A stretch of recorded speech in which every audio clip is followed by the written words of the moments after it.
We are back for part two of the Monkey Business webinar with Nigerian filmmaker Jaleo Uche and Hollywood actress, the lovely Miss Grace Obi. And a warm welcome to you both. How's everyone feeling today? Feeling great. Well, I'm happy you're back. And Grace, thank you for gracing us with your presence once again. Thank you. Yes, I know you're busy. I know you're tired, but you are doing something special for the youth in Nigeria and Gambia, across Africa, because we have um, our new Next Global Institute, and we should have a website up next week. And these young adults are training with us. They are getting support from us at Nextna, Nextnaa. But we'll talk more about that later on in the webinar. So I'm so happy that you agreed to come back for part two, Grace OB and Director J. Leo. Grace, I just noticed your last name is OB. Are you related to the famous Peter OB? No, I'm not. Oh, okay. So you're not one of his secret daughters or something. No, No, no I'm not. scandal. No scandal. Uh-uh. Oh, okay. Okay. All right. So we won't have that on record, but we'll start recording now. Okay. Okay. So we have just made the wonderful Grace Obi smile today. And that's what everyone loves about her, not just her smile, but the fact that she is very relatable, especially after playing that role of Amaka in the Monkey Business movie. So last time we talked about um, mental health, we talked about facing our fears, and this time, we're going to talk about relationships and where a lot of our young folks are, especially young women who are connecting to you, Grace O'B, through that movie. So, yeah, we'll tell the audience a little bit. Let's make sure our Facebook viewers are with us before we get started. And welcome, viewers. My apologies, I didn't introduce myself. My name is Dr. Sheri Tomlin, and I am your host for today, coming to you live from the Dallas Metroplex area here in Texas. And we have the wonderful Grace Obi and Nigerian filmmaker and director Jalea Uche from Lagos, Nigeria. So while everyone's coming in and joining us, we'll just continue to give an introduction about our webinar today, which is the second part uh, for the Monkey Business movie webinar. So with Monkey Business, with the Monkey Business movie, it's not just a movie, it's a movement. So this is what we're trying to get across to everyone. Okay? And we have the interns working behind the scenes. We hope our viewers drop questions in the description box below. And we look forward to more webinars. And we also will be giving you more information uh, as far as how to be an intern and, join the movement before we end our webinar today. Okay, so I think we're ready. All right. Are you ready, Grace OB? Are you Yeah. ready, Director J. Leo? Okay, so we're gonna start with Grace OB, but Director J. Leo, we'll come back to you in a minute, okay? So let's Oh, go over, yeah, some of the scenes in the Monkey Business movie that we're going to start showing episodes, let's say next Friday. Let's get our campaign started next Friday. So you'll get to see Grace in that movie, and we have a sequel coming out next year. But let's rewind and go back to part one, where Grace is coming back. She's playing the role of Amaka. She's coming back to Nigeria. They're filming in Enugu, Nigeria, and she is starting over after being married to someone, after she graduates medical school, she marries someone in America, and her mom and father, they're waiting for her to come and do her traditional wedding. But instead of coming to do that, she comes and tells them she's divorced. So, so what happens next, Grace? We'll let you continue the story from there. So you land in Nigeria, and then what happens? So, excuse me. My mom was expecting me to come home with my husband so we could have the wedding. But I called her. I told her that there was no way, there was not going to be a wedding because I left my husband. So when I got back home to my mom, I explained things to her, and she didn't feel bad about it. She encouraged me like a mom would encourage her daughter. And she told me that it's not the end of the road, that so many good things will happen, good opportunities, and I will meet someone better, someone that we can work things out, because I actually got divorced because my husband was, he was a bit abusive. He was authoritative. He wanted me to do what he wanted. He didn't really care about what I wanted to do. And it's very hurting as an adult having to be with a partner that doesn't care about your feelings other than his. Always being selfish, wanting you to do what he wants and not wanting you to do what you want. Because I was a doctor in the movie, but he didn't want me to practice what I studied for. So that was why we got separated. So eventually I met with the Jay, famous Jay Sugar. Jay Sugar. And he was asking me out, but I was a bit skeptical because I just got out of a bad relationship. I wasn't looking for a rebound. I was still trying to heal from the trauma. And he was there confessing all the love in the world, telling me how he's gonna be different from my ex, singing for me. So but I didn't I wasn't what was the word? I didn't say yes to him. I didn't say no to him, but I didn't really want a relationship as of that time because I needed to, I needed to heal properly. And that is one mistake I feel like a lot of people make. When you come out of a relationship, looking for the next relationship is not the best thing to do. You need to really try to heal whatever trauma or whatever it was you were going through before you go into another relationship. Because when you're not properly healed and you go into another relationship, it's going to affect you at the end of the day. So I was trying to be proper. So I didn't accept his proposal, I didn't accept his yeah, proposal. Approach. Let me say, His approach. approach. So, but we're good friends. We went out together. I observed him. He told me he could protect me from the monkeys, but there was a day the monkeys bit him. And I was wondering, this is someone that said he's gonna protect me from the monkeys.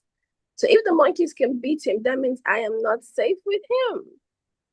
So that was a bit of what happened between I and Jay Sugar. There was no serious romance, just friendly conversations, and me, I was trying to consider him because I felt he was a good guy, but I just didn't want to jump into a relationship with him.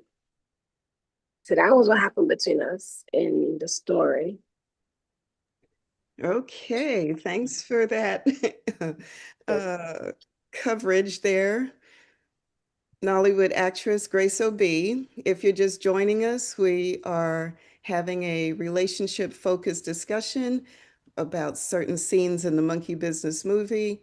And we want you viewers to feel welcome. Please sit back and relax for the next hour as we unpack the story and let you know the direction of the monkey business movie and the monkey business movement that we're going in for the rest of 2025 and 2026.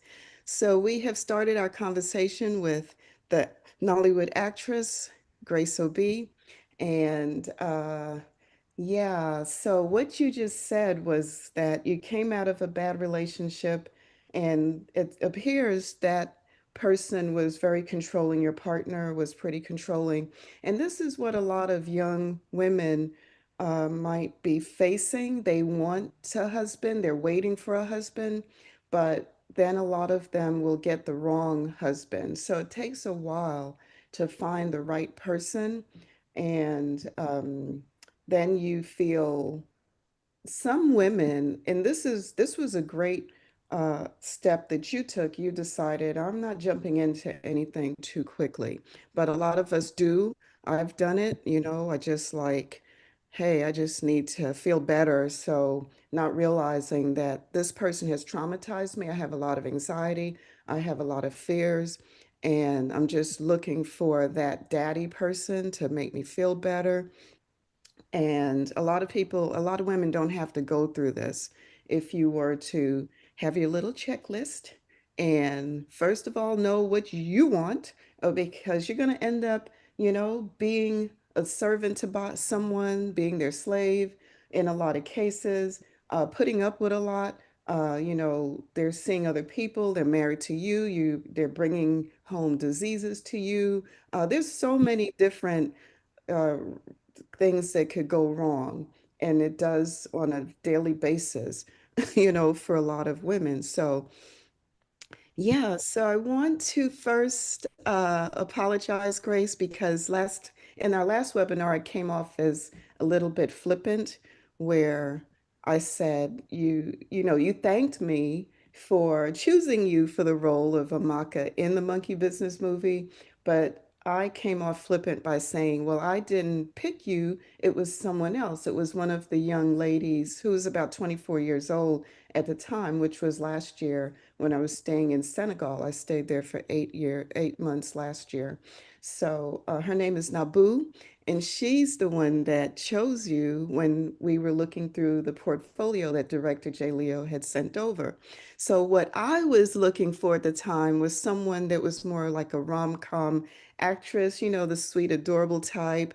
And when I saw your pictures, you were more like the boss lady type, you know, um, and that office, yeah, you know, boss type. And I was like, yeah,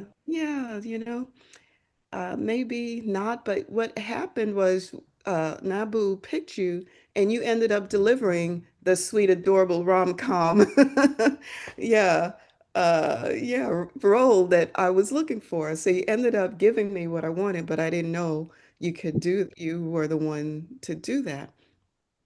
So, everyone, if you're just joining, we are live on our Monkey Business webinar. We're shifting gears this week and we're diving into discussing relationships, the good, bad, and the ugly. All right. So, so we love Grace Obi's image and her energy. And Grace, we want to let me share my screen real quick. I want to show you some of the young women that are following you and that are, waiting for a husband. This is a young lady from Jamaica. Can you see my screen? Yeah, I can. Yeah, my sister is probably going to strangle me, but anyway, when she see I have my niece up here, but she's like 22, she's in school, she's waiting for a husband. Let's see, we have a young lady here. Can you see the young lady from Nigeria? Nope, it's still Jamaica. Oh, okay, still Jamaica. Okay, let me stop and go here. Okay, so we have a young lady from Nigeria. She is gorgeous. Nigeria's gonna bring it. Yeah, she's finishing. Can you see her now? Yeah, I can see her now. Okay, her name is Mercy. This is my personal assistant, and she's finishing school. She's yeah, waiting also to, find the right husband. And yeah, we have, let me bring up Nabu. Yeah, this is the one who chose you. Let me make sure you can see my screen. Hold on. Okay. In in Senegal. Can you see Nabu? Oh, she's pretty. Yeah. So Nabu is the one that chose you, Grace, for the Monkey Business movie. Oh, And thanks to her. yeah, so she picked the right actress, okay? And we want to thank her because from what we're learning, um, these young women between 20 and 30 instantly connect with you, and now they're also connecting with you through the character Amaka as well. So we were talking earlier, Amaka didn't have the typical storyline where, you know, there was a happy, what is it, happy ever after. She gets the guy, and yeah, that didn't happen in that movie, right? So Mm-mm. when it ended and you didn't say yes to Jay Sugar, uh, yes, a lot of the young women who are watching were probably like, okay, I feel better because, a lot of them are going to weddings and they're watching everybody else get married. They're not getting married. So in the story, you didn't get married. So they're okay. They're like, okay, we like this chick, She she just like, yeah, she refused the offer and she's waiting, and so are we. So, uh, what can you tell our young women out there today, Grace, from your personal experience and from the role you played in the movie? So, I have come to a realization that relationship is beautiful, but when you go into the wrong one, it feels like hell on earth because there's just so much that would go on and it can get you affected mentally. So what I would advise everyone out there is don't rush into a relationship. Take your time. Take your time to do the right things. First of all, work on yourself because we always try to look for the problem in other people, forgetting that we also have a role to play. We have our roles to play. Please pardon my voice. So I think the number one thing to do is work on yourself. If you feel like you have any form of insecurities, past traumas, maybe go for therapy, or if you feel like you can heal, because some people can heal on their own, but therapy really does help. Therapy brings your mind back to its original state where it's supposed to be. Do that so you because sometimes we use our past experiences, we take the experiences and go into another relationship, and then we see ourselves always lashing out, being insecure for the wrong reasons, because that pain, that that trauma lives in our head rent free. So I'll say there's no need to rush anything. Take your time, heal properly, pray, look out, discern. It's also good to discern. Look out for red flags.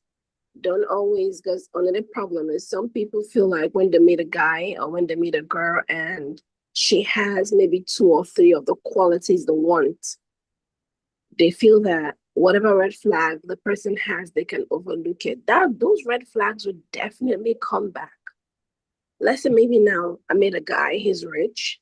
One of what I'm praying for, maybe he's rich and he's tall, he's handsome, he's single and he doesn't have a child.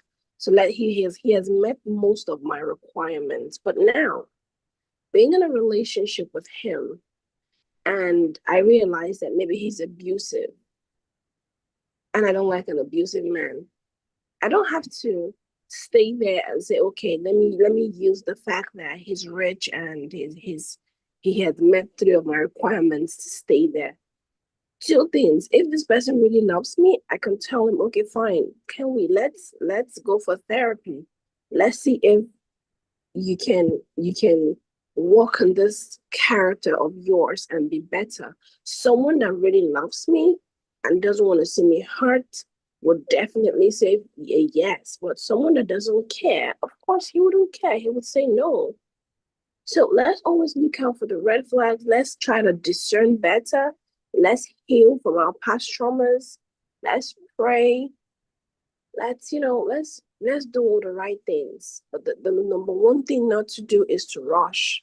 Never rush anything. I've realized that whatever it is I rush into, I always rush out of it at the end of the day. And sometimes when you come out of it, there's always something that you've lost in the process. Maybe you've lost your sanity, your mental health, you've lost your mojo, you've lost your confidence. Because sometimes when you're with a bad person, they'll make you feel like you ain't nothing. They make you feel like you're worth nothing. I've been there before. I felt like I was never gonna be loved by someone else because this is the only person who could love me right. But that is a lie. First of all, our God loves us. So as far as God loves us, we are loved. We just need to meet the right person that would appreciate us for who we are. And that is why it's good that before you go into a relationship, or you know that I'm of age to get married, look at yourself, take your time, look out for your bad sides and see how you can work on them. Nobody is perfect. Nobody can really be perfect, but there are some things that we need to work on. Like, the truth is, I used to be a boss lady. Like, I used to be so bossy to everybody, my friends, my partners, my workers. But then I realized that trait, it made a lot of people scared of me, and nobody really wanted to always be around me all the time. So I had to take my time to realize that I can't always be this person. If I want to get this result, I can't be this person because I wanted to be around people, but people didn't want to be around me because of who I was. So I needed to work on that person so I can have people, I can get people want to stay around me to enjoy my company. So you also need to check yourself, know what your bad characters are, work on them. If you need a therapy, go for therapy. Whatever it is, whatever exercise you need to do to be a better person, go ahead, do it. So you won't have to start battling with it when you are in a relationship. Sometimes why marriages don't work or why relationships don't work is because two unhealed people come together trying to love each other, but then the shortcomings keep coming, arguments keep coming, and communication reduces. And communication is a very, very powerful part of a relationship. We have to communicate to know ourselves better. We have to communicate to love ourselves better.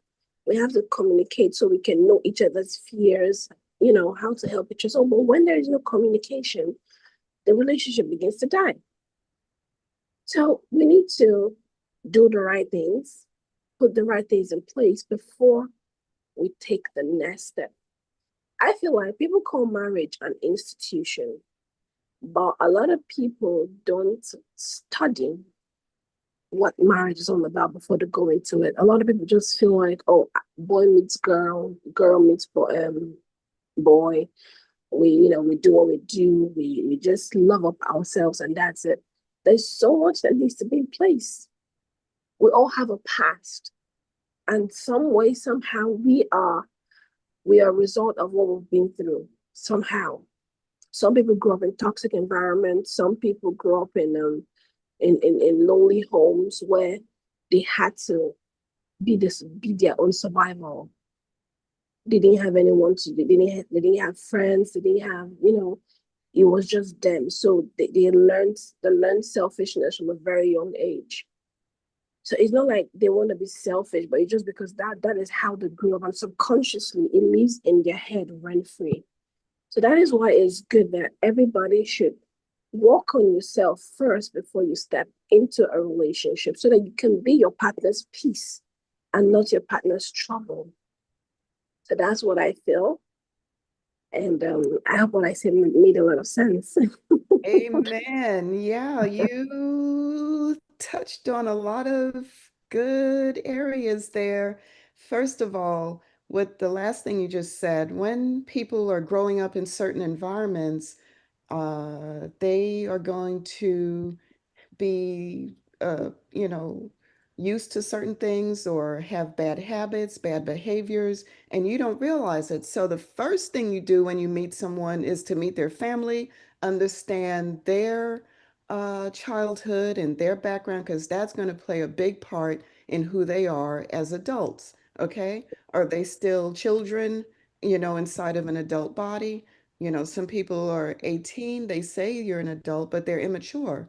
They're not ready for a relationship. So you jump into a marriage with someone like that, and they're not loyal to you.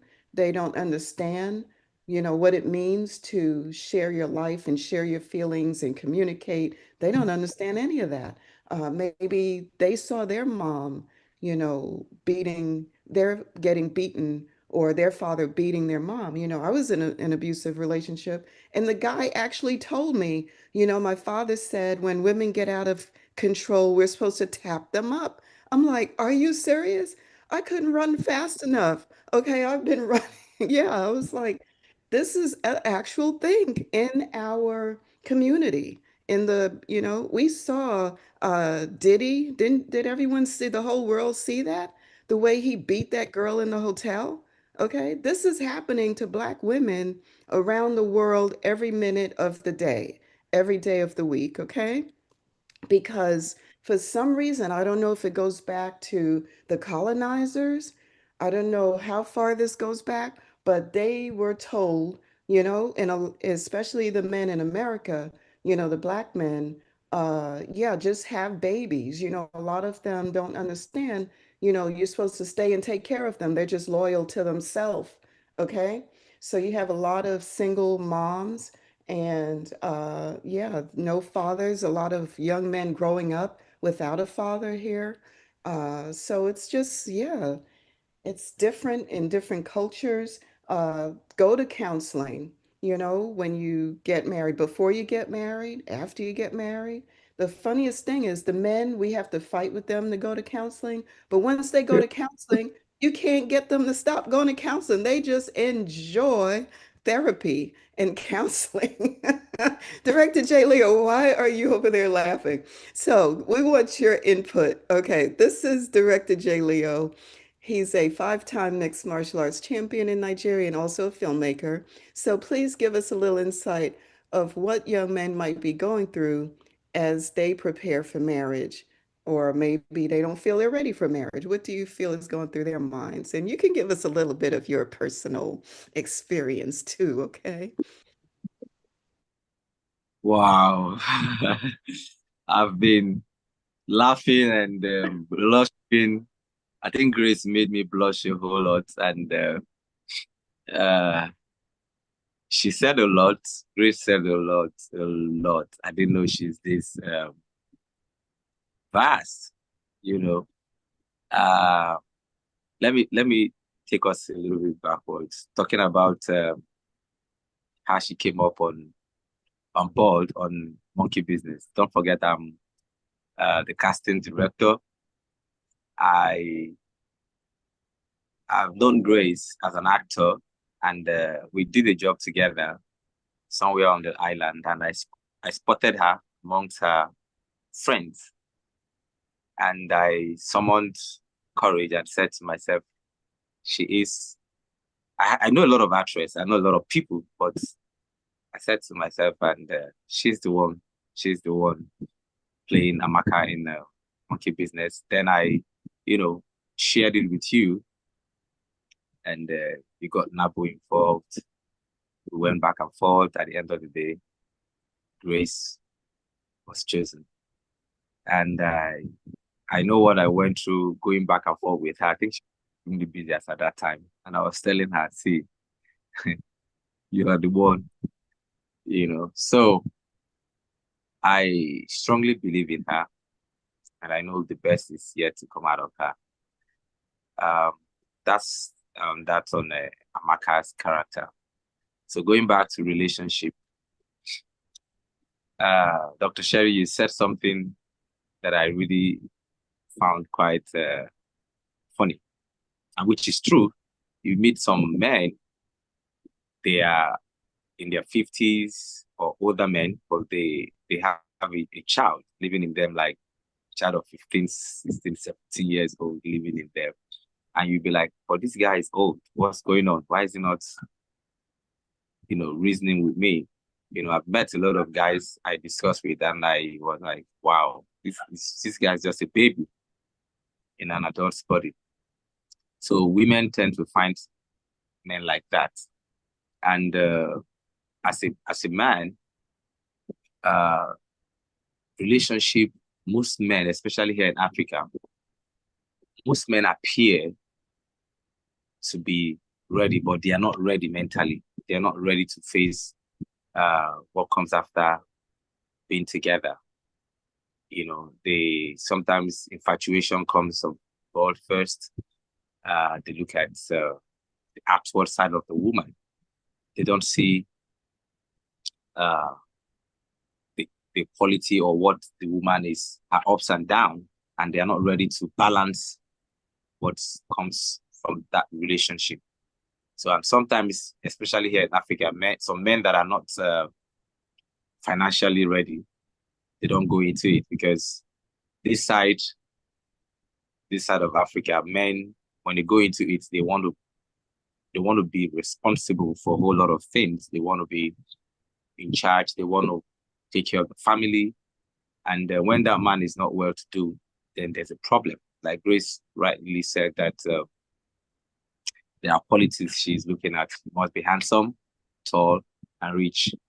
So, those really count here in Africa. And no children, yeah. No baggage. So, and no children, yeah. She said, and no children, yeah. So, when she look at all those qualities, she's like, okay, I think I can do with this. But if the guy is abusive and all that, that's a no-no for her. So here, we don't just look at if the guy is. She just said something that very, very important. We just don't look at the guy if he's rich or if he's handsome.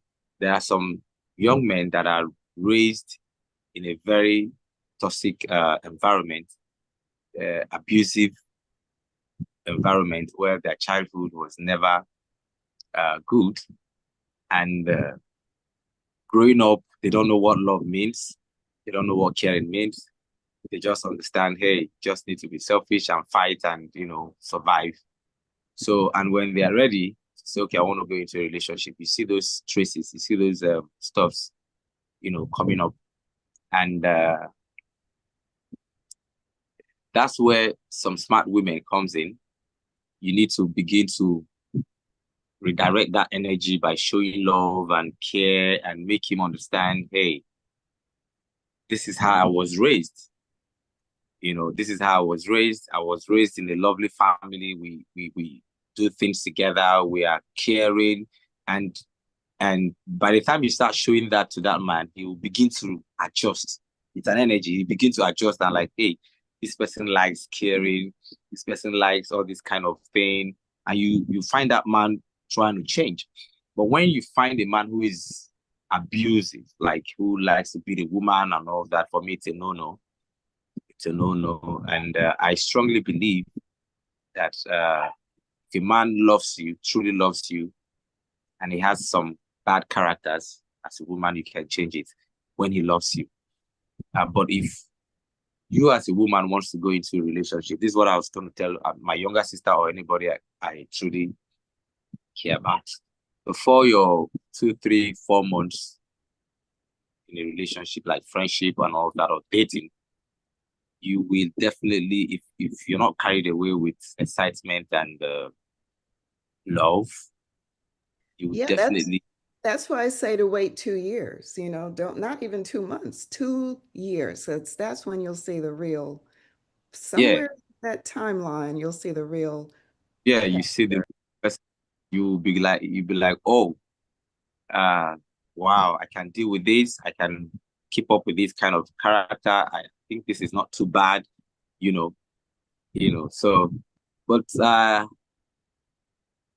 I've been into a relationship, and I found out that 2 years is not even enough to study a woman. The older you keep going, you'll be like, whoa, they just pull up uh one trick and they'll be like, wow. So In defense of women, okay? Yes, we know a lot of women do have bad attitudes. And like Grace said, she noticed the way people perceive her and the way she was acting, and she decided to change certain things. And then you also have to remember we do have, some women have monthly cycles, a lot of the young women. So when that progesterone drops, and I'm a, medical provider, and I didn't even realize it. When that progesterone drops, that monster come out on you, it's causing you to just be, just full of that monster energy, And people are like, men don't understand these changes and what's happening. So maybe they will just take it the wrong way. Like, you know, I don't know how to help this person. If you don't understand the woman to begin with, right? What she goes through as a woman every month, as a woman because of her childhood, as a woman, because of her worldview, you know? So go ahead, Director J. Leo. We just wanted to defend women real quick, but we'll let you land. Go ahead and land. yeah, there are different kinds of women. Uh, there are alpha female, there are alpha male. And Grace, I've known Grace for some time now. Grace falls into that category as an alpha female. When she says she's a boss lady, kind of I laughed. And uh, I said to myself, yeah, Grace is beautiful. But if you're not an alpha male, you might be thrown off balance. You might not really want to be comfortable around her and all of that. And we have different kind of women like that, and you see some men want to really have something serious to do with them or marry them, but sometimes they are timid. They're like, hey, can I keep up with this attitude and all that? And sometimes that's how they are. It takes some smart women to lower their, should I use the word guard, and try to understand this guy. If I really love him, can I just come down to his level and all of that? But it doesn't work that way in real life, because very often that nature will always pop up, and you find that some of these guys will start adjusting, and they don't blend. And there's a lot of things women usually do uh, that sometimes I want to advise. It's not really good. Some women don't do that. When you love a guy and this guy truly, truly love you, you found out that this guy truly, genuinely love you, don't choke him. Don't choke him in a relationship. Like, when I mean choking him, like, you're always, hey, what are you doing? Yeah, what's going on? This is that. So he will now start acting in fear, living in fear. Give him that benefit of doubt. Give him space to breathe, to relax, to be himself. And with that way, you will begin to see his real nature, his true character, and then you know how to correct him, how to come in and say, hey, babe, this is not nice.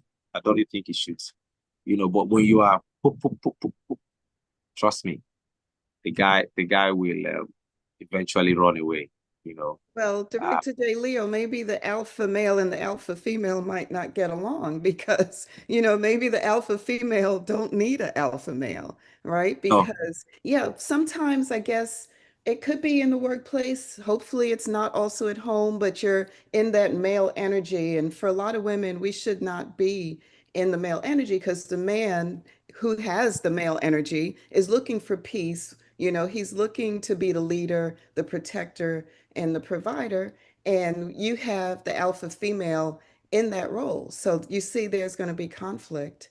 Uh, if you could speak on that. Yeah, very true. Very true. And biblically, that's where Bible comes in to say, women, be submissive to your husband or to your spouse or to your man. Not just not that, there are some women that are very stronger than some men, both mentally, uh financially and all that. But when love comes in, you just need to, give him that belief, give him that space, make him feel like a man. Because by the time you kill that ego, let me use the word ego in a man, trust me, he will not function properly. He will be acting timid. He will suddenly one day want to stoop so low for something that is not even worth it. But just because he's looking for peace, or he's looking for where to belong, or he's looking for a way to feel better, like, hey, I'm the man here. So, and when that is coming shoulder to shoulder, you guys are always struggling for leadership and all that. Trust me, that's not going to last. Yeah, so it could go wrong in every different way because, a man who's not an alpha male feeling intimidated or jealous, that's not good either. So, how do you find, as an alpha female, a man who's not an alpha male that can, support you, respect you, and feel it's okay? Do they do this in Africa? In America, it is a big problem. They can't go along with you because they feel, you know, they're not at your level, and they're not. So maybe, Grace, what do you suggest in this conundrum? Um, I feel that, there's a saying, there's a popular saying in the Bible that can two walk together, else they agree.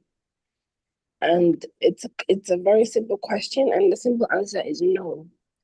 If I'm not in agreement with someone, we can't actually work together and we can't actually get married. We can't be in a relationship.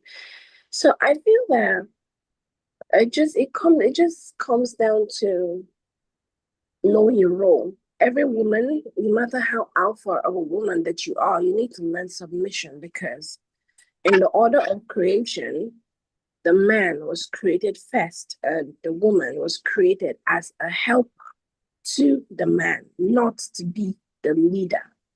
Of course, you can correct your partner because no one is perfect, but that role has to be stuck in your mind that I am this man's helper. So what I can do is I can subtly correct him when he's wrong, but I can't just come out and yelling at him like he's a child. Right, Even like if you're his mom. Yeah. They exactly. they don't they hate. Yeah, men don't like that. They don't like it at all. So I think the best thing is if you really feel that if anyone is in that space and you really feel that this is where you want to be, that you can actually work to be in that space and make it work. So that is why people should go for more counselings and therapy to see how they can adjust their minds, their beliefs to being the better person, the better version of themselves. Change is a constant thing. Anybody can change. Knowing someone for 2 years is not even enough because after 2 years, people's taste can change. But the point is, when there is when there is something that you both look forward to, it makes it easier. Okay, let's just say, for example, um, I love God, and maybe my partner loves God, and we read the Bible and we see that um he has to love me like God loves the church, then I have to this is a scripture. They say men love your wives as God loves the church, and women be submissive. So if when we have that mindset and we are both working with that mindset, it makes a lot of things easier. If we go for therapy and we can come to an agreement, it makes a lot of things easier. But when he's always feeling that he's the man, he can boss me around anyhow he wants, and I feel that I'm an alpha female, I can take those things from him. We can work together. So it just has to do with a lot of agreements for the both parties, the both partners. I know. And then in the bedroom, it's like, oh, this guy is great. And then everything else is like, why, God, why? Exactly. So, and then a lot of women, they also, maybe they're boring because I'm very boring. I am so boring. If I talk right now, like for an hour, people will be snoring. They'll just be out cold sleeping. So I'm looking for a guy who's exciting, the opposite. They say opposites attract, right?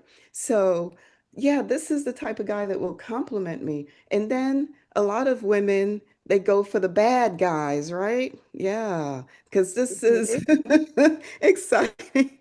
So, speak a little bit about that, Grace, that you've seen happening to some women out there when they choose the bad guys. Choosing the bad guys. The ones that, yeah, they're the thugs. I don't know, why do women like them so much? I don't know. Instead of the nice guy. Okay, what do I really have to say? Choosing the bad guys. Uh, It's a turn on, right? These bad guys are, yeah. Is it the machoism? What is it? but they're always hot. The bad guys are always hot. That's the truth. And You're right. They make sure they look always hot. very Yeah. attractive and appealing. Yeah. Oh, we got their little secret now, huh? Yeah, it's a mind thing. So I feel like these guys, they know what they want. So they tend to take care of themselves and come out to be that person that any lady would want to fall for. It's just a mind thing. So at the end of the day, you meet this bad boy, his oh my God, he's breathtaking, he smells really good. He's a sweet talker, and women, we love sweet Oh, talkers. don't forget the sweet talking. No, the pillow talk, sweet talk. Go, Yeah. girl. So at the end of the day, these guys, they know what they want. And for women, I don't know. I just feel that don't just let's always have our consciousness in whatever we're doing. If we feel that we want to go into marriage and you want it to be a lifetime thing, there are some things that you cannot change overnight.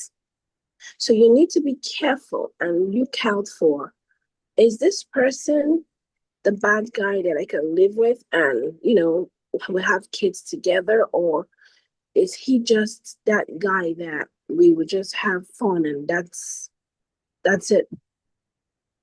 So at the end of the day, I feel like when you have your priorities right, there are some mistakes that you wouldn't make. Because like for me, I have my priorities set and right, and I cannot fall for just anything. Of course, yes, I love the looks, I love the handsome guy, I love this, I love the tall guy. Yeah, but I know what I'm looking out for. So that is, I think that's the number one thing. Raise your consciousness to what you want. You want to be a wife. You want to be a mother. You don't want to be in a toxic environment where you end up having kids that would be growing with this toxicity mindset. And I think that's a lot of things. That's what is happening in our society today. That is why people don't really fall in love anymore.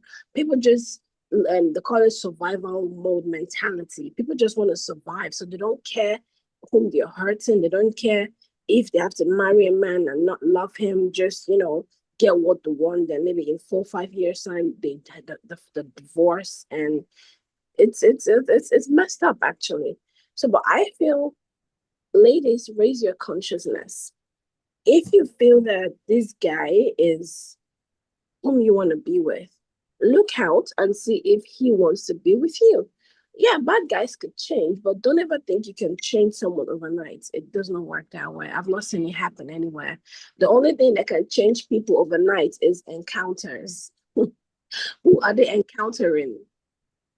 It's I can't just wake up and just change a full grown man that has grown up for 30 something years of his life. It's not rocket science. I'm not a witch. I'm a human.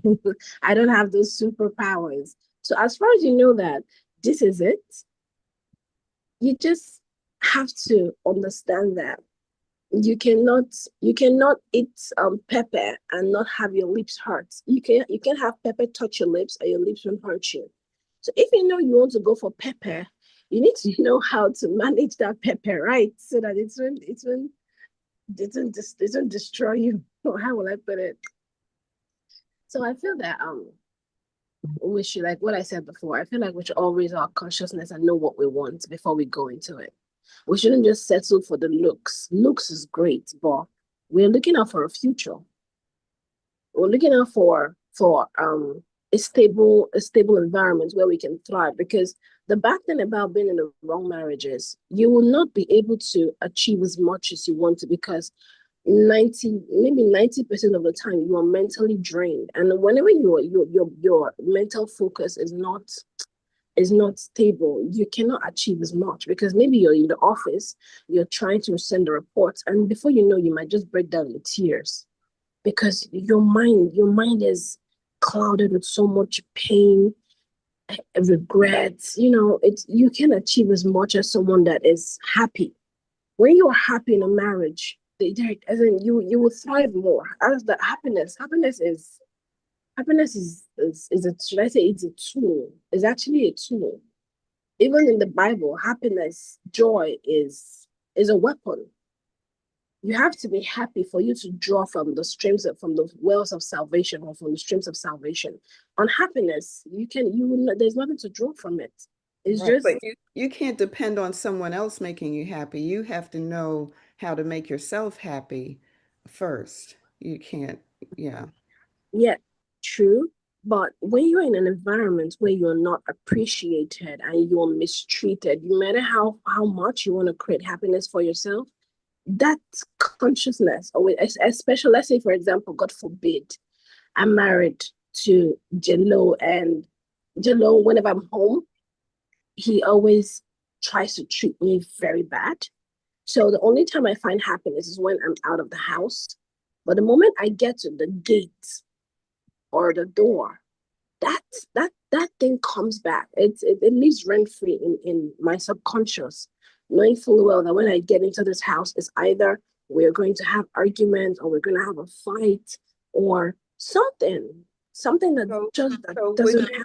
would you be able to tell your partner how you feel and have a discussion? See, this is where, we have issues. We're going to have disagreements, but can we sit down and talk about it? Or is the guy going to keep things in? This is what a lot of men do. Let me tell you right now. They keep it in and they, don't say anything. And then they go out there in the world and they meet someone you know, who is not your wife, and you're able to share certain things. And next thing you know, they have a little connection going and next thing you know, he's over there living with her. Okay.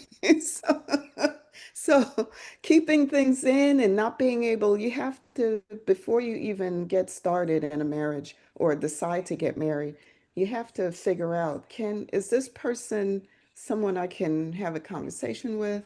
Does he listen? Do I listen? Do I care? Does he care? Yeah, you got to sort that out before you get married. Sure. Go ahead, Grace. Yeah. We'll let So you land. I think you just said it all. You just finished it, because that is the most important thing. Having to be with a guy that doesn't listen to you, or cannot accept going for therapy or counseling, how then do you want to work together? How do you work in agreement if you're saying, okay, I'm sorry for what I did, I'm sorry for all I've been doing, but please, can we find help? Can we go to the therapist and see how we can work on our relationship? And then he says no. How do you beat that? It's just, and these signs are things, I believe, when you're in a relationship, you will see them. So don't ignore the red flags. I always tell people, no one is, I'm not perfect. I'm not, but try not to ignore them. There are some red flags that can be managed, but there are some that cannot be managed. A man that doesn't want to be spoken to or doesn't want to be taught, some people they don't want to be taught. They feel that whatever they're feeling or whatever they're saying is the correct thing. How do you beat that? So the most important thing is look out for everything. Don't just be fascinated in the room and outside you're in regrets because you're like, this guy is only sweet to me when we are together in bed, but outside there it's something else. So I think we should look out for everything, look out for red flags, look out for signs, raise our consciousness, and most importantly, let's always learn to go for counseling and therapy, whether before we get married or even in marriages. Because yes, in marriage there's some conflicts, some problems would pop up. But when the partners are in agreement and maybe they go seek a therapist would help them navigate whatever the problem is and they'll find a solution. And as far as both of them are willing, because a therapist is not a magician, but as far as both of them are willing to put in the work, and that's fine now. That's I the want most important thing. I want to chip in something. How was our parents then were doing it? When there was no therapies, when was no place to go to get counseling and all of that, because there were strong mutual understanding as Yes. then. I don't mean to cut you, but there was strong mutual understanding. After they paid 10 million naira for a wedding, the guy was like, "We're not getting divorced." And the parents were like, "Y'all staying together. Y'all, man, we went through all this. So this is how they did it." Okay. They were in it, like it or leave it. They had to stay there. Okay. Because they spent a lot of money. The family, a lot of times it's family. How would you say it's transactional?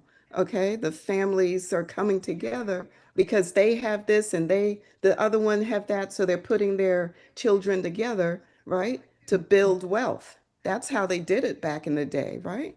Go ahead, Director J. Leo.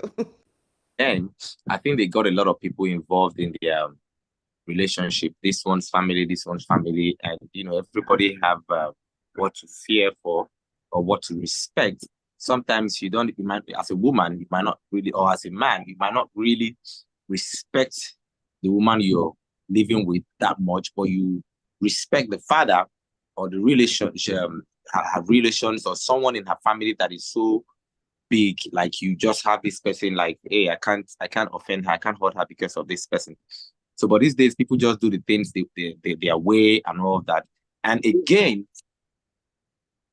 going into a relationship, if there's no serious communication, you will not have a base, you will not have an understanding, where the woman is talking and you're quiet listening as a man. And when the man is talking, you're quiet listening as a woman and try to make sense from whatever he's said.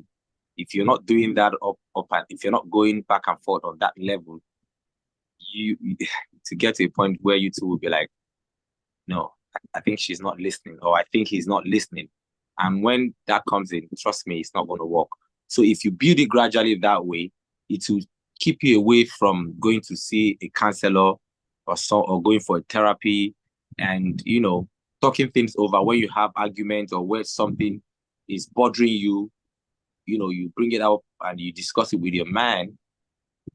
If he's sensible enough, he'll be like, okay, I think this is not nice. I think this she feels bad about this. Try Okay, and change. should I cut you a bit? Should I?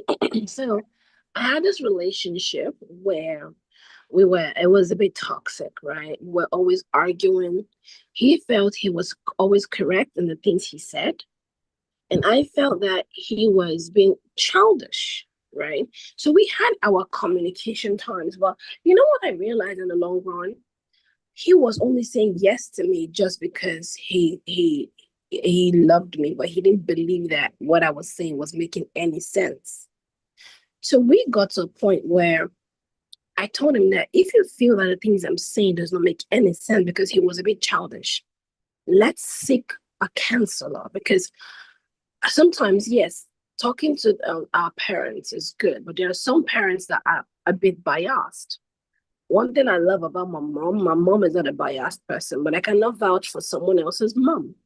So his mom might hear the situation because we talked about going to his mom first. And I was like, no, I would have said my mom, because when I'm wrong, my mom would tell me to my face that you're wrong because I don't want to raise a barbarian for a daughter.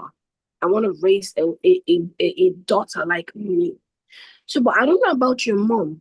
So let's leave family out of this so we don't have any biased um judgment. Let us go to someone that does not know you and does not know me, and this person has to do their job right. Then let us see if what I'm saying does not make any sense. So it was so funny that after all I was saying that period, I realized that he only used to agree to what I say because he just wanted me to shut up and stop talking so we can, do whatever we had to do. So at the end of the day, this is what I found out. And the only problem was we didn't have the opportunity to go to the therapist because we ended things. I traveled and the relationship was over. So what I'm trying to say is you're very correct, but sometimes why a therapist is good is because there is no biased judgment, right? Sometimes with family, there's always this bias. Oh, she's my sister. I would defend her. He's my son. I would defend her. You get me? So that is why sometimes it's good that we go to the therapy or the counselor. Then about our mothers in those days, yes, like you said, they there was no serious rate of divorce like it is now. Our mothers were trained to God forbid, I don't want to use the word slaves, no, but they were trained to adjust to whatever situation they find themselves in, right? Which some were lucky, some were blessed. Let me not use lucky, some were blessed to be in a home where their husbands were not 100%, but at least they were in a place where the marriage was still good. Some just had to stay and endure all their life. They were not happy, but they are married and they're married. Going back is a taboo. It's against the culture, so they couldn't go back. So, but now because a lot of things have been abolished, a lot of our culture, our in Igbo we call it ominan. I don't know how to say it. A lot of our, yeah, I think it's culture because every tribe has a culture, has their rules, their regulations. Just like in my place, those days, if you give birth to twins, they'll kill the twin. They'll kill the children.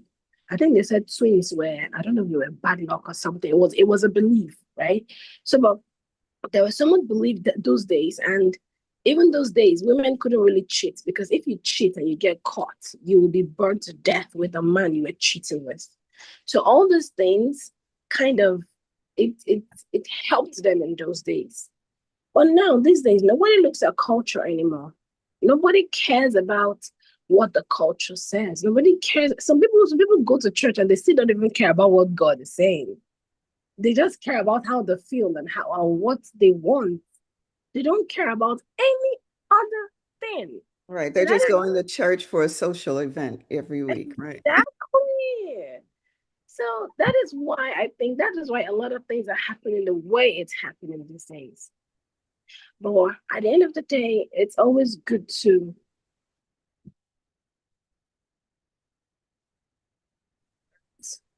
pray, raise your consciousness, and do the right thing. I think that's I'm gonna end it right now.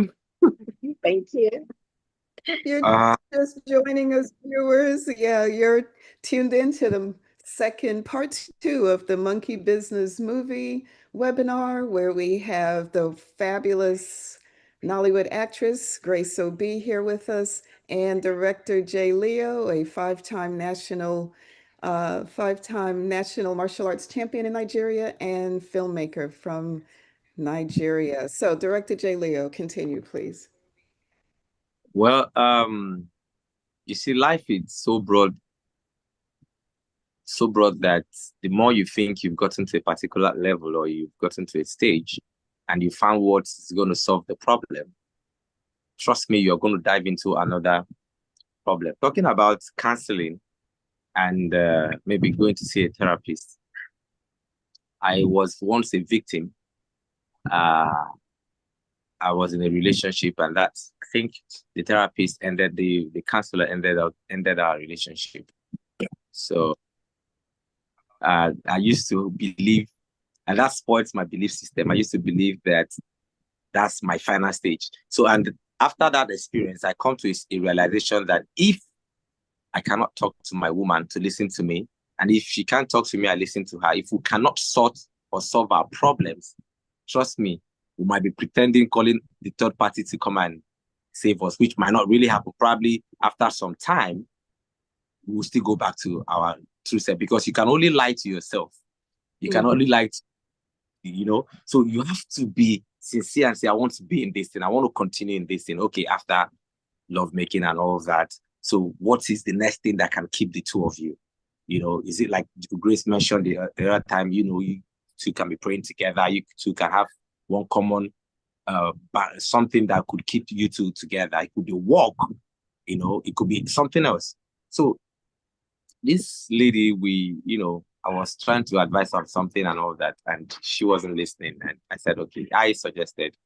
And she's like, yeah, let's go. And in fact, the person is happened to be a pastor. She's like, oh yeah, let's go. Let's go. You know, and she's beautiful. So I just noticed that, okay, this pastor started going one-sided, he became biased. And he would be like, do you know she's beautiful? Why would you, I was like, Carl, this man is going somewhere else. And at the end of the day, she got the check, and the both of them started flowing, having some appointment without me. And when I found out, it was late already. So, and I consulted the other pastor, and I said, see, this is what's going on. So that one called me and said, oh, you would have consulted me earlier, I would have, explained a whole lot. This has been happening not just to you, but to other people. He started pointing out other people facing the same situation. Like, wow. So this guy is actually going to corner this girl and all of that. So I learned my lesson the hard way, and I decide going forward for me, if I am the head of the house and the head of the family or relationship, I would learn to, come to your level. Let's have a common understanding. Let's have an agreement. Let's say this is the way we should go, and hear from you and see what points and reasoning you're making. And if it's not going to work out between me and you, calling my father or my mother, or these people have actually lived their life, calling them, it's like we are not sincere to ourselves. We have to be sincere to So ourselves. Grace is saying you don't want to call people who are already biased. And going back to something you said, Director J. Leo, if you have to be willing to listen. So you came to that place where you decided a lot of men don't listen, and maybe sometimes for good reason, because women talk too much. Okay, we can talk all day, and the guy's like, oh, Jesus Christ, do I have to listen to this woman every day, all day? She just don't shut up, and they don't know how to say, you know, can you ask me how was my day? What's going on in my life? So it should be a good balance there. Sometimes it's not. So some people find themselves in that situation. Moreover, we have to realize that men see the world with blue colored glasses on. Women see the world with their pink colored glasses on. Okay. So we have to merge the two so they're both violet colored glasses they're wearing. A great book, if you're interested, is called Love and Respect by Eggridge. And he explains how men view the world and what they expect, and how women, and he went through this with his wife. And then when he ended up with someone else, he was like, wait a minute, and now he is a therapist. So it's good to have therapy. It's if you're able to bring yourself to that place where you can be the therapist, more power to you. You're going to save a lot of money. So give yourself a pat on the back, Director J. Leo. You know, you're our honorary therapist. Sorry, Director DeLeo, can I tell you something? Please. So you said that you went for counseling Yeah. to a pastor, right? First things first, I'm a very spiritual person, but I would tell you that that is wrong. It is, maybe I should call it misplaced profession. A pastor is a spiritual father. He's meant to be a spiritual father or a spiritual person, not a therapist. Therapists are people that have studied the mind, the behaviors, characters.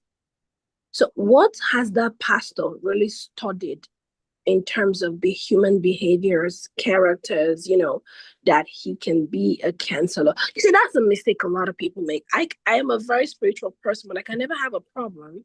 And I would tell my husband, let us go to a pastor. The pastor is for spiritual problems, not for mental or in illnesses or traumas. And that's why I said it's always good to get someone that you both do not know. She knew the pastor, so of course he was biased. So don't use because of that incident to say you would not want to hear what someone, a therapist or a counselor will tell you, because you both went to the wrong person, number one. The pastor is not a therapist. Let's be very sincere. He's not. Then number two, the man already, I don't know what he had with her, or maybe they were friends and he wanted to speak for the benefit of his friend. So you see, there are two errors there. But a properly trained therapist will tell you where you're wrong, will tell her where she's wrong, and now tell you guys how you can navigate this problem to find a long-lasting solution. Not pointing out how handsome you are or how beautiful she is. Those things are not part of what we should be talking about. You understand me? So let me correct you. I'm just trying to correct you in that aspect. Please, never you take your problems to a pastor. I would not do that, except it's a spiritual thing. So Okay. I for one, as a person, I don't usually take any of my problem to anybody. I've never done that in my life. So what happens is everybody sees him as a father figure. And you know how Nigerians respect any young and old pastor here. They call him daddy, daddy, daddy. And over the years, we've seen him counseling different family, people who wants to go into a serious relationship, young couples and all that. After this church service, you see a lot of people gathered. They want to hear from him. He wants to pray. He wants to talk to them and all of that. And, this young lady, talked me into it and say, I think we need to. I said, see, I don't, what I can solve for myself, why would I? I think he felt maybe I'm not a child of God, or I don't want someone superior or someone bigger like a father to step in. And so I said, okay, let me respect her feelings and let me go hear this whole drama out. So at the end of the day, I found out that the pastor believes that not just him alone, he believes that women are very punctual when it comes to church service, and they are so dedicated to things of God. And so even if I get out of the church, he knows she will be coming, praising God. But at the end of the day, he has something at the back of his mind, and which I later told her, but it was already late. So when I went deeper, and I found out that a lot of women have actually successfully separated in their relationship, and the guys are not coming. So the women are coming, and he started making some of them his daughter and personal, just to make sure they are still there.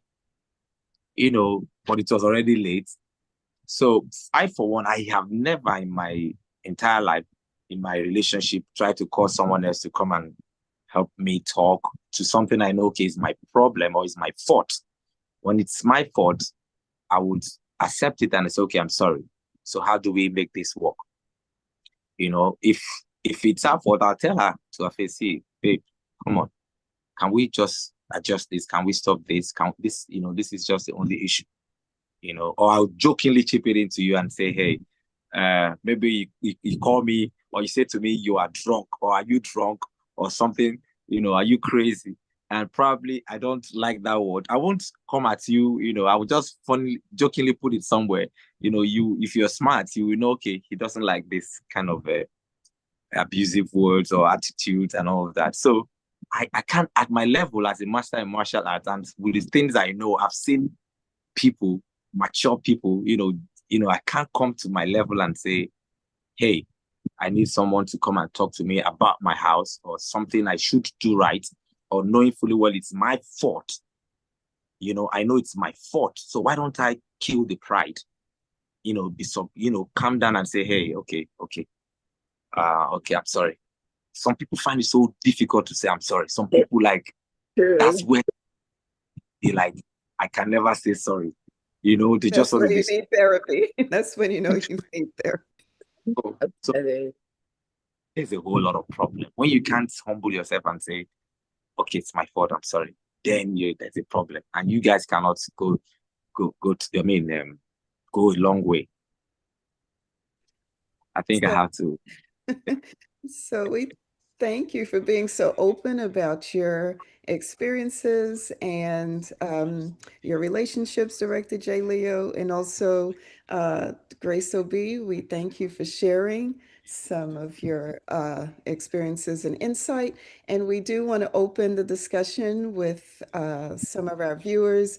And we have some questions from those in the audience right now. We have one question that says, before marriage, you can't fully know a person 100%. So how do you truly avoid marrying someone who's just pretending? People often say, observe their friends or ask questions, but how can you really tell if they're pretending? We'll start with Grace Obi. Okay, so um, this question is very, it's a very deep question. Let me put it that way It's because very loaded, isn't it? it is because it's very hard to spot a pretender, right? As an actress, we can pretend to be any character. We can pretend to be loving. We can pretend to be wicked. So people can pretend to be anything. But then I personally feel that the only way, and which is the most legit, there are other ways though, but let me start with the most legit, the one that can never fail you, is the gift of discernment. Discernment is a very, very powerful gift that I feel that if a lot of people can possess, we would not make mistakes in life. So I, for one, I have I have a strong gift of discernment, right? Especially I dream a lot. Like I can I each time I sleep in the morning, afternoon, or night, I always have a dream about somebody. Either my friends, like I met a guy and he was all over me. This was like 7 years ago, I think. But it was so funny that I was in a dream with this guy and I realized that this guy, we had no future together. So that subconsciously made me feel that whatever this guy is telling me today is just because of what he wants from me today. We do not have, because he I realized later that he was lying to me. He had a son and he was married. But even before I found out, I already had that vision that there is no future here with this guy. So then again, in year 2022, I met another guy. He was all I ever prayed for. He was tall, he had an accent from a very rich family. He was, oh my God.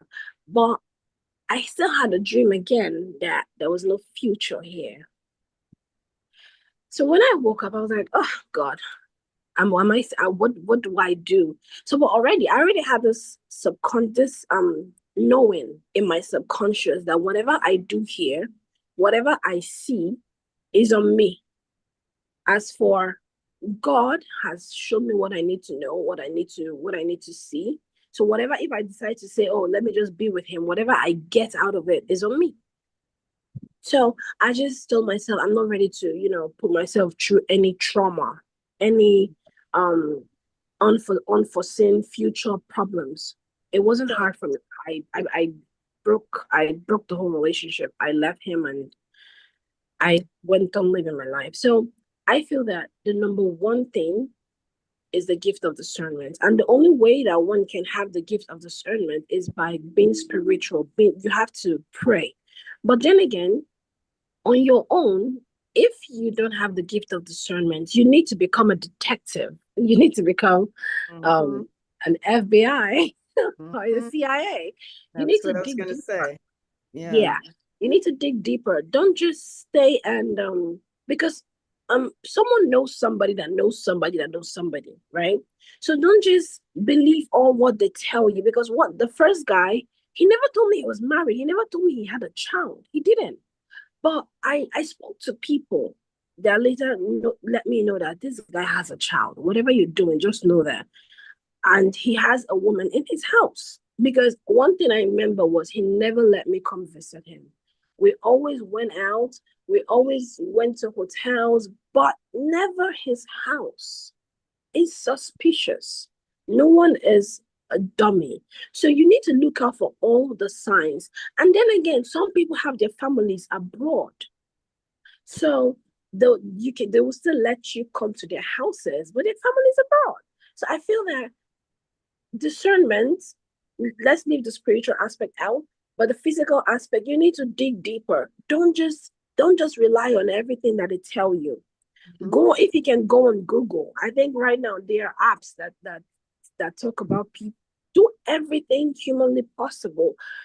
Talk to few friends, talk to people, get informations. Don't just believe this guy. What if he's a ghost? What if the person you're dating is even a ghost? So a lot of people just hear the sweet words, believe the sweet words, get the gift, and they're fascinated. No, you know what you want. So dig deeper. Never stop digging until you have found out every detail of this person. Right. That is what.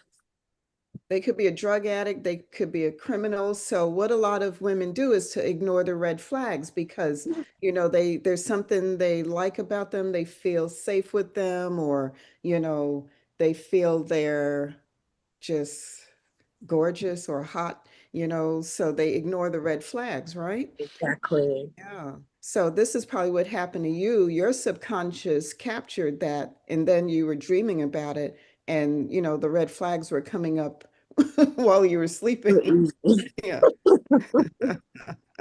I have So, Director J. Leo, we ask you to please I have join the conversation. Mhm. I have a true life story, which I said when I have the time, I might turn it to a movie. A young lady who got married to a man and had two kids, and the young man set up a business for the woman at somewhere called Oshodi in Lagos, very popular place in Lagos. They were, living together and all of that, not knowing that the man he married was dead. He was a dead man and wasn't human. And I don't know what happened. They buried him, they did everything, and his pictures and all that was in his village.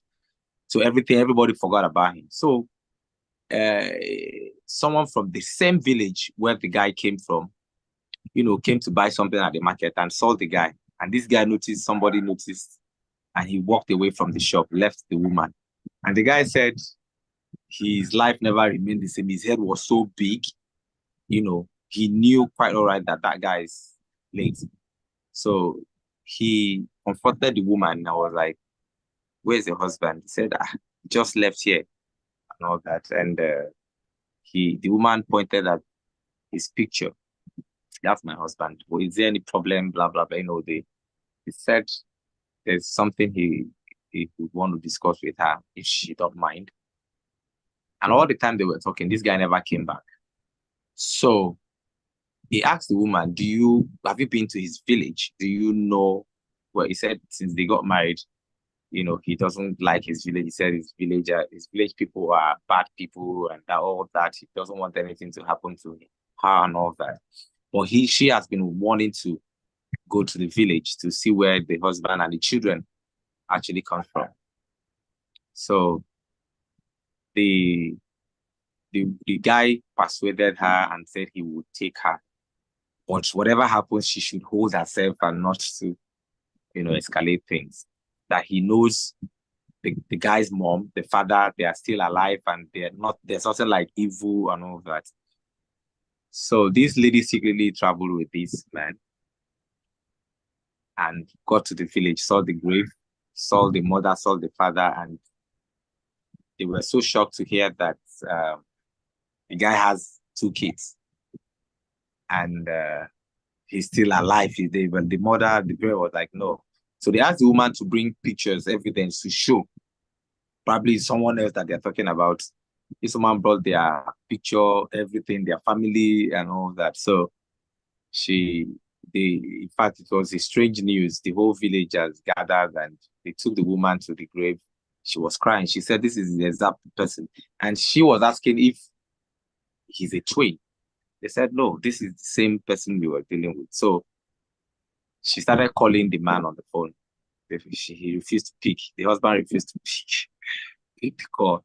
So he was aware of whatever that was happening. And she got back to the house in Lagos. Couldn't find the man again. So he disappeared.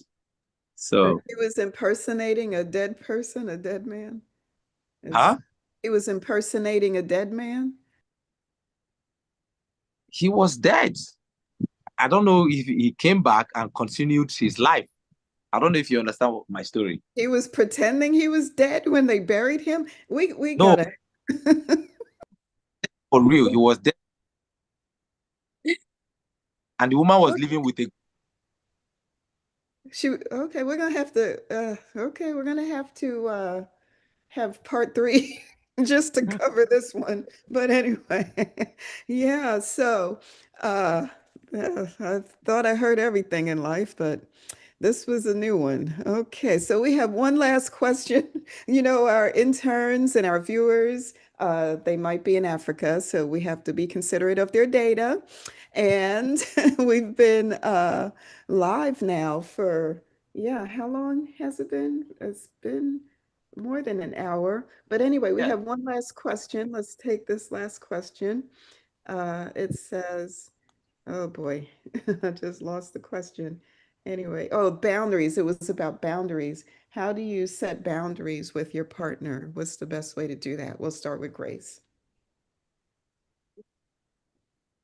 Okay, setting boundaries with your partner has to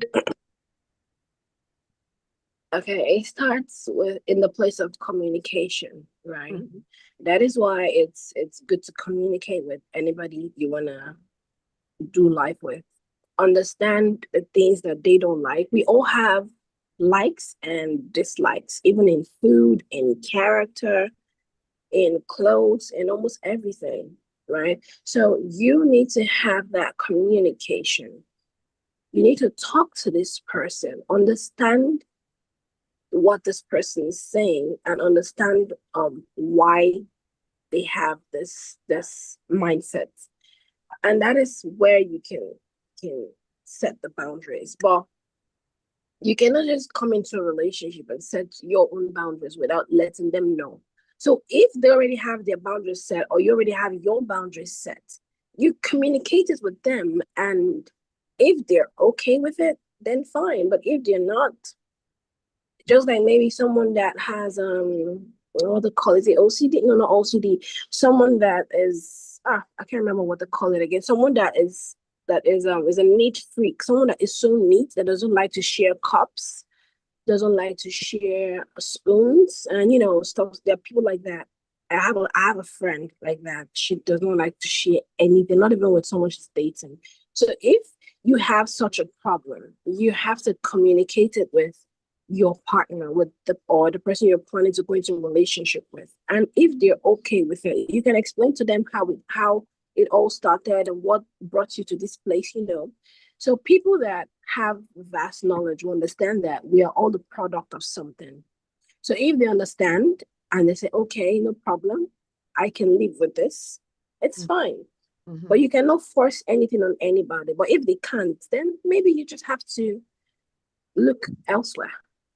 Yeah, But I know someone who they don't want the man's feet to touch theirs. And if they need to wash their feet or they can't do that. Can you imagine a woman, she don't want her husband's feet to touch her? Yeah, this is, so there's all sorts of weird stuff out there. And we did a video about this, Director J. Leo, yeah, about wash his feet. Some women can never, ever do yeah, that. Yeah. yeah. So we'll pass the the question on to you, Director Jaylee. The same question Grace just answered. Yes. Well, I think Grace just nailed it. She just nailed it because, like, I have mine, and it's not much. My own is when my brain is trying to shut down, I want to sleep. And and if you don't understand that he needs to sleep, that means there will be a little problem. So, because I need to, when I sleep, I come up with new energy, new mindsets, and everything. So she just nailed it. We just have to have this understanding that this person, this is what he likes, this is what she doesn't like. And when you have that, trust me, you're good to go. And one thing I learned from Grace today, which I would try to inculcate in my lifestyle, is trying to be a bad guy. I think ladies like a bad guy, and I just want to stop being a good guy. So, and you two just made me understand bad guys, the lucky ones, they get the good girls, and the good girls rush to them. Maybe I'll change some. No, let me tell you, you cannot say you want to change from being a good guy to a bad guy. No, don't say that. But let me tell you one of the tricks that these guys use. These guys, they always come out as sweet talkers. Learn to be a sweet talker. Women fall for sweet talkers. Learn to compliment, as in, never, don't let it get old. Whenever you see her, tell her she's the most beautiful woman, even if she's not. At that point in time, you've made her felt like she's floating in the sky. So just learn to add all those, learn to smell so good, And smell like, lie. Learn to smell lie. like. Okay, I have my two teeth now. Good. Okay. So Then that's do all of that and always look good.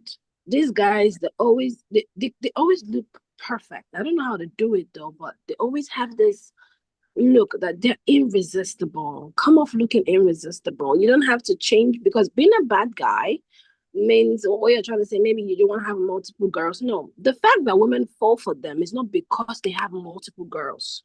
That's not it. The fact that women fall for them is because of those things they do to these women. You understand? Because no woman would really see a guy in the midst of so many women and want to still go there. How they do it is how they approach those women. They come off looking hot, brilliant, sweet talkers. They come with that character. And that is when the women fall. And when they fall, they don't at that point in time when they've gotten to that level, they don't care how many guys this how many women this guy has. They just want to always have him around. So have that trait where a woman will always want to have you around, and that is it. You've hit the jackpot. You don't need to start having multiple women or no, trust me. Now I see. So you have to have swag, Director J. Leo. You got to be able to lie at a drop of a dime. Okay. And smell good. All right. Thanks, Grace. You opened our eyes to a lot today. And we hopefully, yeah, we'll have part three next month. Because this was very informative. It was a lot of fun. We enjoyed both of you being here today. And before we close our podcast, the webinar, we want to, uh, let everyone know about the Hidden Clue Challenge. We have part two, the sequel for Monkey Business, that we'll be filming hopefully by the end of next year. And, this first part, Monkey Business Part One, Grace had something that she was hiding. She comes and she tells her parents she's really divorced. So if you can guess the next thing that Grace is hiding for the next movie, you'll get a prize. We have a $30 US prize for you. So you can email us at monkeybusinessflick@gmail.com if you have the answer and you want to claim your prize. So please like, share, and subscribe, everyone. Drop your comment below. And we are getting ready to drop episode 1 of the Monkey Business movie next Friday. I believe that's November 28th. So check it out. Give uh, your your favorite actress, Grace Obi, her the support that she needs. Let's help the algorithm push our African stories globally. Join our movement, be part of the Monkey Business movement. So we appreciate you uh, tuning in today. And what else? We want to talk about our youth empowerment, but maybe we'll talk about that more next time. Let me see if I have something about that. We want you to definitely check out nextna.com if you want to join us as an intern, work with us on music, movies, uh, you know, digital education. Can you see my screen here, everyone? Yeah. This this is the youth at Nexna who's powering our webinar, the Monkey Business Movie. We also will be getting ready to have Sherry Jerry Studios, where we're going to have master classes. Hopefully, uh, Grace Obi can join us, where we're you know helping our people who are enrolling to have acting lessons, get online martial arts self-defense training. So we're going to roll that out next year. So lot more to come. And before we, end our webinar today, we want to make sure we ask Director J. Leo to give us his closing message. Okay, my closing message is very sweet because I want to celebrate a superstar, and her name is I don't know, you all might, yeah, her name is Grace Obi. She's fantastic. She's beautiful. Tomorrow is her birthday, and I want to use the opportunity to say happy birthday, Grace. You are a wonderful soul, and we are going to walk, and do a whole lot of things together. I say, may Amen. God bless, God protect you, may God continue to lift you, and a happy birthday to you. Trust me, we're going to find a way to celebrate it. Thank you Happy so much. birthday. Yes, another year around the sun. We give thanks. Yes, glory to God. So, yeah, everyone wish Grace OB a happy birthday in the comments section. Yeah, we thank you for being here on your birthday weekend. Why didn't you tell us? Yeah, so we have a gift for you because you are Yeah. special and we appreciate you. Yes, indeed. Yes, yes. So, uh, go ahead and share your closing message, Grace, please. Okay, so today, in all we have discussed, I feel that anybody who wants to go into a relationship or a marriage, don't do it blindly. Please try to dig deeper, try to discern better so you don't make mistakes, because it's so hurting when you feel like you found the right person and few months or few years down the line you feel like you just wasted your time, your efforts, everything. So the only way that can be avoided is there are certain rules, there are certain things you need to put in place. It's just like saying you want to cook. You can't put a pot on the gas without putting on the gas. You have to put on the gas, and the fire goes into the pot, and whatever it is you want to cook would boil properly. So always learn to put things in place. So the truth is, I'm actually working on a book that talks about marriage. The title is The Inevitable Laws for a Long Lasting Marriage. By God's grace, next year I'll be publishing it so people can read and have a better understanding about marriage. And I pray for everyone out there. May God help us to meet the right person, that person that would be our better half. Amen. And lastly, Director Jaleel, I want to say a very big thank you. Thank you. Thank you. You reminded me something today. I remember how much you chased me then to make a video for the movie. I was so busy that I wasn't paying so much attention. And I just want to say thank you for believing in me. Your belief in me is part of why I'm here today. God bless you, keep you, and open doors for you. Yeah. Amen. Amen. And we'll still accept the video. We're still waiting. So while we're building together our monkey business movement, we want to invite our viewers to tune in, watch the first episode next Friday that will be uploaded to the monkeybusiness.tv YouTube channel. And yes, if we can convince Grace to come back for part three, because we want to hear more about her book. We want to get her commentary, Director J. Leo's commentary and Grace Obi's commentary after everyone watches. And we want to hear your commentary as well, viewers, after everyone watches the first episode. So stay tuned, stick and stay, more to come. Peace and love. Peace and Bye. love. Bye, Bye. everybody.